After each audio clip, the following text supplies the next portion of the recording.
What's going on? This is that one Alonzo.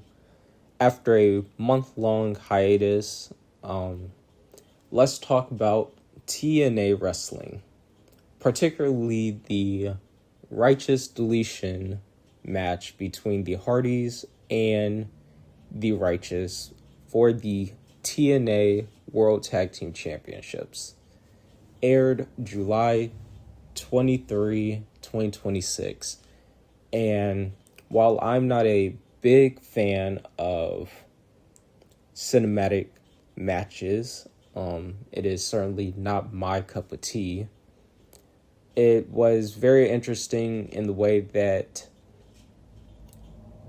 it culminated with the Hardys retaining the World Tag Team Championships.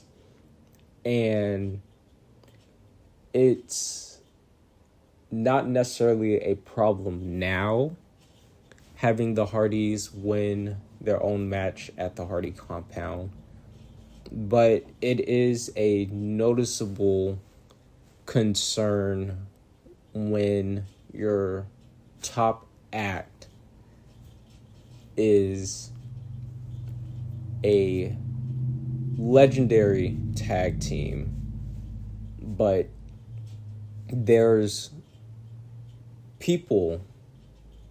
wrestlers waiting in the wings to have their moment in the spotlight, and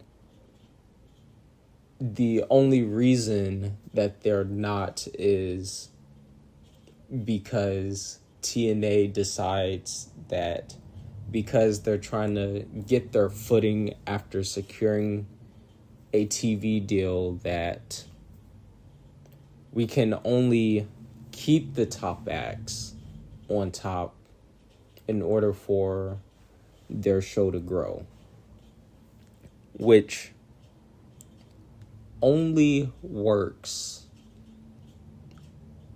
if the top acts are new to the scene of the company. And the Hardys are not new to TNA. We've seen them in TNA multiple times. Different versions of both Matt Hardy and Jeff Hardy have been in TNA over the course of their careers. And we saw how it looked in the Righteous Deletion match. We saw the broken versions of the Hardys. We saw Team Extreme of the Hardys. We saw Willow. And we saw, unfortunately, the arrival of Immortal Jeff Hardy, the Antichrist, in 2026. So, paying tribute to a team that has been in TNA for as long as they've been performing is not helping when this team in the past 2 years have won the belts 3 times and has had a combined reign of 476 days and counting as World Tag Team Champions. Now, this is not a jab at the Hardys, because I do really love the Hardys. They're one of my favorite tag teams of all time. But it does get to a point where it's not about the Hardys anymore, and it really shouldn't be.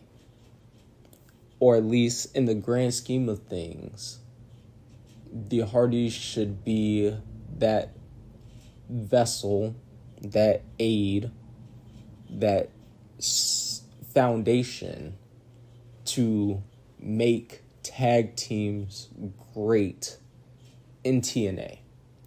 We have the system who, for all intents and purposes, is just another faction that could probably do so much more that they have done in the past.